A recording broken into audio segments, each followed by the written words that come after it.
बात उन दिनों की है जब मैं कॉलेज का स्टूडेंट था। अपने कॉलेज की ओर से हम सभी कैंप के लिए एक जंगल में गए थे। हल्की ठंड थी, अतः रात में हम सब ने पूरी रात कैंप फायर के साथ डांस करने, गाने आदि का प्रोग्राम तय किया। मुझे और सभी साथियों को कैंप फायर के लिए लकड़ियां इकट्ठा करने का भार सौंपा गया। मैं निकला तो सबके साथ ही, लेकिन जंगल में प्राकृतिक सौंदर्य में भटकता हुआ अकेले बहुत दूर निकल गया। अचानक आसमान बादलों से भर गया और गरज के साथ बारिश होने लगी। बादलों के लगातार गरजने से मैं एक पेड़ के नीचे खड़ा रहना मुनासिब न समझ आसपास किसी घर की तलाश में एक दूसरी दिशा में भागने लगा। मुझे कुछ ही दूर पर एक लाल ईंटों से बनी शानदार बिल्डिंग नजर आई। बिल्डिंग रोशनी से पूरी नहाई हुई थी और उसमें ढेर सारे लोग हैं, ऐसा दूर से ही लग रहा था। मैं तेजी से भागते हुए बिल्डिंग में जा घुसा और सामने से आती हुई एक खूबसूरत नर्स से टकराते टकराते बचा। नर्स ने मुझे घूर कर कहा, बहुत अधिक भीग गए हो, सर्दी लग जाएगी। उधर बाईं ओर एक स्टोर रूम है, वहां जाकर जो भी मिले उससे कहना सिस्टर जूलिया ने दूसरे सूखे और साफ कपड़े मुझे देने को कहा है, वह तुम्हें कपड़े दे देगा। मैं हक्का बक्का मुंह फाड़े सिस्टर जूलिया को देखता रहा। मुझे एकदम से यह समझ नहीं आया कि मैं क्या करूं। मेरी स्थिति देखकर सिस्टर जूलिया खिलखिलाकर हंस पड़ी और बोली, पहले तो तुम अपना मुंह बंद करो, वरना मुंह में मच्छर घुस जाएंगे, और अब जाकर वैसा ही करो जैसा मैंने कहा है। मैं हल्के से हाँ में सर हिलाकर सिस्टर की बताई दिशा में जाने को मुड़ गया। अभी कुछ एक 10 कदम ही चला होऊंगा कि मेरे कंधे पर किसी ने हाथ रखा। मैं चौंक कर पीछे मुड़ा और अपने सामने आर्मी की वर्दी में एक युवक को खड़ा मुस्कुराता पाया। मेरे चेहरे पर आश्चर्य का बादल अपना घर बना चुका था, जिसे देखते ही उस युवक को हंसी आ गई। उसने धीमे किंतु दृढ़ स्वर में कहा, मैं कैप्टन विनोद हूँ और यह हमारे देश की आर्मी का हॉस्पिटल है। कैप्टन विनोद की बातों ने मुझे आश्वस्त किया। मैं अब धीरे धीरे सामान्य हो गया और मैंने कैप्टन विनोद को सिस्टर जूलिया की कही बातें बताईं। सुनकर कैप्टन विनोद के चेहरे पर रहस्यमयी मुस्कान फैल गई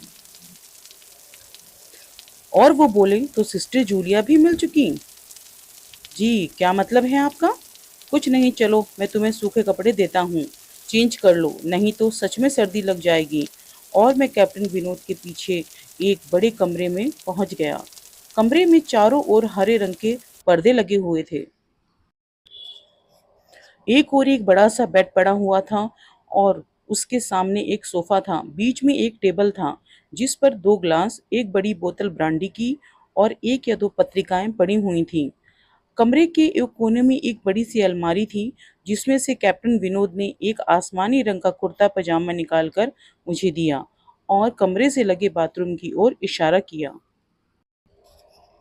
मैं बाथरूम से कपड़े चेंज कर जैसे ही निकलने लगा, मेरी नज़र बाथरूम की एक छोटी दीवार पर पड़ी।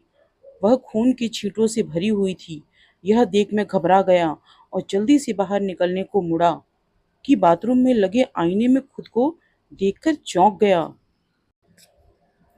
आईने में मेरा पूरा शरीर तो नजर आ रहा था, लेकिन मेरे शरीर से सर गायब था।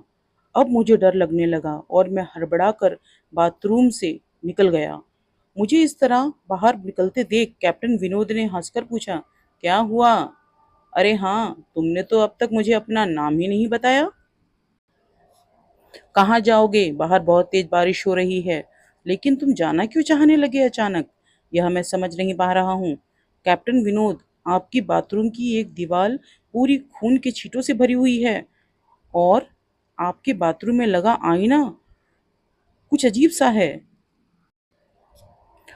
उसमें मुझे मेरा पूरा शरीर तो दिखाई दिया, लेकिन मेरा सर ही गायब था। मैं अब बिल्कुल नहीं रुकूंगा यहाँ, बारिश में ही भीगता हुआ अपने कैंप तक जाऊंगा। कहते हुए मैं कमरे से बाहर जाने वाले दरवाजे की ओर बढ़ा। रुको! तभी कैप्टन विनोद की कड़कती आवाज गूंजी, तो तुमने सब कुछ देख ही लिया? जी, क्या मतलब है आपका? मेरी आवाज में डर भर गया। मतलब चाहे जो हो, तुम अब तक यहाँ से नहीं जा सकते जब तक मैं तुम्हें कुछ न बता दूं। क्या बताना चाहते हैं आप? जो आज तक कोई ना जान सका। जो आज तक कोई ना जान सका? मैं जानकर क्या करूँगा? प्लीज़ अब मुझे जाने दे। मैं डर से रुआँसा हो गया। नहीं, बिल्कुल भी नहीं। और तुम्हें मुझसे डरने की कोई ज़रूरत नहीं। सैनिक सबकी रक्षा के लिए होते हैं। मैं भी तुम्हारी सुरक्षा ही कर रहा हूँ।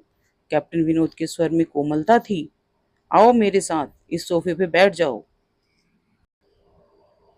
मैं तुम्हें एक कहानी सुनाता हूँ। कहानी खत्म होते ही मैं तुम्हारे कैंप तक जीप से छोड़कर आऊँगा। वैसे भी तुम अपने साथियों से काफ़ी आगे निकल आए हो। वहाँ तक तुम अब पैदल चलते हुए शायद पहुँच न पाओ। कैप्टन विनोद के स्वर में जाने कैसी आश्वस्ति थी। मैं जाकर उनके बगल में बैठ गया। कैप्टन विनोद ने कहना शुरू किया। दुश्मनों ने धोखे से हमारे अस्पताल को अपना निशाना बनाया। दुश्मन देश के दो सैनिक हमारे सैनिक के वेश में एक हमारे ही घायल सैनिक को लेकर आए। वह घायल था और हमारे देश की सेना ने उसे बहुत ढूंढा, लेकिन वह मिला नहीं था। शायद साजिश के तहत उसे घायल होते ही घुसपैठियों ने कहीं छुपा दिया था। अचानक अपने खोए सैनिक को अपने अस्पताल में पा सभी खुश हो गए और बिना अधिक पड़ताल किए अस्पताल के गेस्ट रूम में घायल को लेकर आने वाले 6 वेशधारियों को ठहरने की इजाजत दे दी गई। अभी उस सैनिक का इलाज चल ही रहा था कि जोरों से ब्लास्ट हुआ और पूरा अस्पताल एक पल में खंडहर में तब्दील हो गया। लेकिन अस्पताल तो अपनी शानदार स्थिति में खड़ा है। मेरी बात को अनसुना कर कैप्टन विनोद ने अपनी बात जारी रखी। कोई नहीं बचा उस ब्लास्ट में। दीवार पर पड़े खून के छींटे भी उसी ब्लास्ट में मारे गए अस्पताल के कर्मचारियों के हैं। हाँ, पर यह अस्पताल तो मुझे खंडहर नहीं दिखता। जवाब में कैप्टन विनोद के चेहरे पर रहस्य भरी मुस्कान फैल गई और उनका चेहरा अजीब से भावों से भर गया। मैं उनके चेहरे को देखकर अंदर से दहल गया। फिर भी मैंने हिम्मत कर पूछा, आप उस ब्लास्ट में बचे कैसे? सुनते ही कैप्टन विनोद ठहाका लगाकर हंस पड़े और मुझ पर एक भरपूर नजर डालते हुए कहा, यह कहानी आज से मात्र 10 वर्ष पहले की है और मैं तो आज से 50 वर्ष पहले ही मर चुका हूँ। इसके आगे उन्होंने क्या कहा मुझे कुछ नहीं मालूम। चेहरे पर गीलेपन का एहसास जब काफ़ी हुआ तो मैं जैसे नींद से जागा। मुझे घेरे हुए मेरे साथी, सहपाठी और टीचर खड़े थे।